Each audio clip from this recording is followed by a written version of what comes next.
Nah, oke, assalamualaikum warahmatullahi wabarakatuh. Balik lagi di channel ini. Dan seperti aku tulis di judul, hari ini aku mau unboxing Sony Xperia XZ3.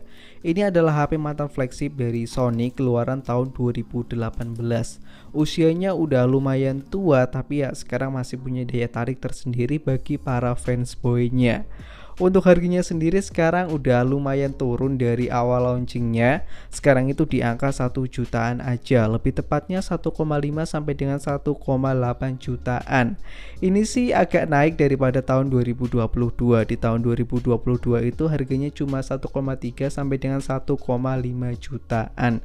Dan sekarang lumayan naik. Sepertinya ini adalah efek dari blokir IMEI yang semakin ketat. Jadi HP untuk yang IMEI-nya aman harganya itu cenderung lebih naik. Dan buat kalian yang suka beli HP limbah Jepang seperti Google Pixel, Sony atau LG, kalian bisa cek link yang ada di deskripsi. Di situ ada rekomendasi toko yang aman untuk beli HP modelan seperti ini. Dan habis ini langsung kita buka aja paketnya untuk melihat HP yang saya dapatkan itu seperti apa, masih bagus atau enggak. Langsung aja kita unboxing.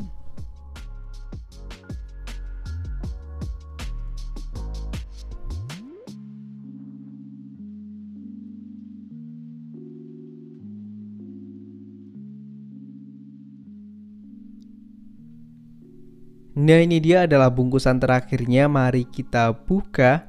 Untuk penampakan HP-nya seperti ini. Ini kelihatan cakep banget untuk warnanya, soalnya ini ungunya itu bener-bener bagus. Aku baru pertama kali menemukan warna ungu secantik ini di HP. Tapi untuk desainnya sih jujur aku kurang suka. Aku lebih suka Sony yang dulu dengan bentuk yang kotak. Bentuk seperti ini itu mengingatkan kita dengan HTC. Jadi ini ya kelihatan cukup aneh. Bisa kalian lihat di sini itu agak melengkung. Tapi di sini untuk kondisi fisiknya sih masih cukup oke, apalagi untuk bagian belakangnya. Ini masih cukup mulus. Lalu kita beralih ke bagian samping serta depannya.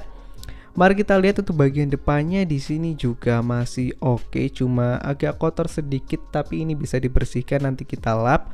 Untuk bagian samping sini juga aman. Lalu untuk bagian bawah di sini sih ada lecet sedikit. Ini wajar soalnya kan di port USB setiap hari itu kena charger, jadi ya lecet. Sebelah sini aman semua. Ini masih cukup oke. Lalu untuk ukurannya di sini bisa dibilang nggak terlalu besar ataupun tidak terlalu kecil. Ini standar aja dan ini juga nyaman untuk digenggam. Lalu untuk interface-nya di sini ada tombol shutter kamera, ada tombol power serta volume up dan volume down. Sebelah sini kosong, bagian bawah ada mic, kemudian USB Type-C. Bagian atas ada slot SIM yang hanya menampung satu SIM card dan satu micro SD. Lalu untuk bagian belakangnya di sini ada kamera dan fingerprint. Untuk fingerprintnya di sini aneh, agak terlalu ke tengah. Jadi kalau kita pegang, kita itu akan salah untuk memencet bukan fingerprint tapi malah kamera karena posisinya ini agak terlalu ke tengah. Ya overall untuk desainnya sih di sini ya kelihatan cukup unik. Habis ini kita hidupin dan setting-setting dan tentunya kita bersihkan. Gas kita hidupin terlebih dahulu. Nah, ini dia HP-nya udah selesai aku bersihkan dan setting-setting. Untuk tampilan awalnya seperti ini, seperti Sony pada umumnya. Aku juga udah install banyak aplikasi. Soalnya HP ini rencananya akan aku jadikan sebagai HP utama, kalau enggak ya sebagai HP kedua. Oh ya, aku lupa bilang di awal, untuk desain depan dari HP ini itu udah 8K alias melengkung. Bisa kalian lihat ini itu melengkung seperti di Samsung Galaxy dan Huawei. Ini benar-benar kelihatan mewah, soalnya Sony itu nggak ada yang layarnya lengkung kecuali di Sony Xperia XZ3.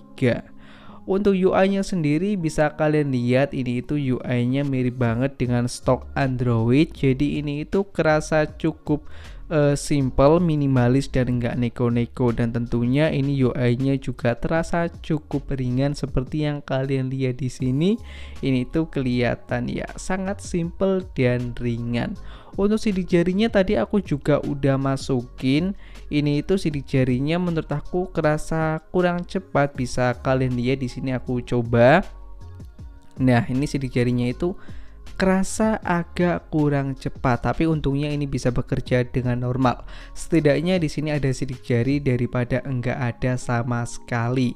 Untuk versi Androidnya sendiri, mari kita cek sekarang posisinya itu berada di Android berapa. Kita pertama masuk ke pengaturan terlebih dahulu, setelah itu kita cari di tentang ponsel, habis itu baru kita akan menemukan versi Android dari HP ini. Kita masuk ke tentang ponsel, kita cari bentar. Nah, di sini bisa kalian lihat untuk versi Androidnya sekarang itu udah berada di Android 10. Maksudnya bukan udah ada, tapi masih di Android 10. Ini udah ketinggalan cukup jauh, soalnya daily driver aku sekarang posisinya berada di Android 13. Untuk update-nya di sini juga udah nggak ada, alias di update yang paling terakhir bisa kalian lihat. Untuk keamanannya pun di 1 November 2020. Jadi bisa dikatakan untuk softwarenya di sini udah gak diupdate lagi, baik keamanan ataupun ya versi Androidnya. Ini ketinggalan, tapi untungnya ini masih bisa dipakai di tahun 2023 dan masih bisa berjalan lah intinya untuk semua aplikasi Google. Kemudian untuk spesifikasi layar dari HP ini aku lupa bilang di awal. Layar dari HP ini itu ukurannya 6 inci menggunakan panel POLED dilindungi oleh Corning Gorilla Glass 5. Resolusinya sendiri ini tinggi yaitu 2K. Kalau untuk melihat konten ini sih udah mantep banget dan kelihatan tajam. Soalnya kan kerapatannya di sini juga tinggi. Bisa kalian lihat di sini itu layarnya itu bener-bener kelihatan detail. Responsivitas layarnya sendiri ini sih oke banget, nggak seperti di Sony Xperia XZ2 yang dulu itu sering ada isu delay, ghost touch dan lainnya. Tapi di layar ini sih sejauh ini aman, dan semoga nanti di video review juga layarnya itu aman. Pada intinya impresi dari layar HP ini yang pertama ini kelihatan mewah, bagus dan mantep. Dan kemudian kita beralih ke spesifikasinya. Seperti aku bilang di awal, dia itu kan mantan flagship, tentu saja menggunakan prosesor mantan flagship juga. Dia itu menggunakan Snapdragon 845 2,80 GHz. RAM-nya sendiri di sini 4 GB, internalnya 64, bisa diekspansi menggunakan micro SD. Lalu untuk pengalaman saya saat menggunakan Snapdragon 845 di tahun 2022 itu sih masih kerasa cukup kencang untuk menjalankan aplikasi yang ringan sampai dengan menengah. Tapi nggak tahu nanti di tahun 2023 ini masih kenceng atau enggak. Nanti kita tunggu aja di video reviewnya. Dan untuk ukuran baterainya sendiri, HP ini bisa dibilang cukup kecil. Ini kapasitasnya hanya 3300 mAh, bisa kalian lihat. Dan nggak kelihatan di sini, malah di CPU Z. Ya pada intinya ukurannya itu hanya 3300-an mAh. Kalau dibilang kecil, ini nggak kecil banget, tapi gede juga nggak gede banget. Dan kemungkinan sih untuk sehari kalian bisa ngecas 1 sampai dengan 2 kali ya, tergantung pemakaian. Untuk pengecasannya sendiri di sini hanya mentok di 18 watt aja. Tapi kalau dibandingkan dengan ukuran baterainya sih ini cukup standar dan bisa dikatakan cukup cepat juga. Soalnya HP sekarang masih ada yang 10 watt juga untuk HP yang entry level. Oh iya, buat kalian yang mau beli HP limbah Jepang seperti ini, aku ada tips terutama untuk Sony. Kalian itu bisa mengecek menggunakan kode dial untuk memastikan HP-nya itu masih aman atau enggak. Kode dialnya itu bintang pagar 7378423 pagar bintang. Kalau kalian udah mengetikkan itu, nanti akan masuk ke service menu dan service test. Untuk service test sendiri di sini fungsinya untuk ngecek berbagai macam fungsi dari HP ini seperti layar dan yang lainnya. Untuk getar baterai di sini juga ada semua, bisa kalian lihat di sini. Dan di sini kita lihat untuk baterai dari HP ini masih aman. Ini ukurannya masih 2700-an, yang awalnya itu di angka 3000-an. Kemudian yang terakhir pembahasan kita lanjutkan ke bagian kameranya.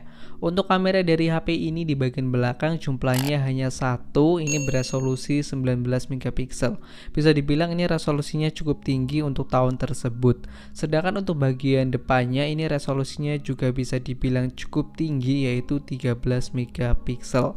BTW aku rekam pakai Google Pixel 4a. Untuk video unboxing Google Pixel 4a kalian bisa cek link yang ada di deskripsi atau bisa cek yang ada di atas.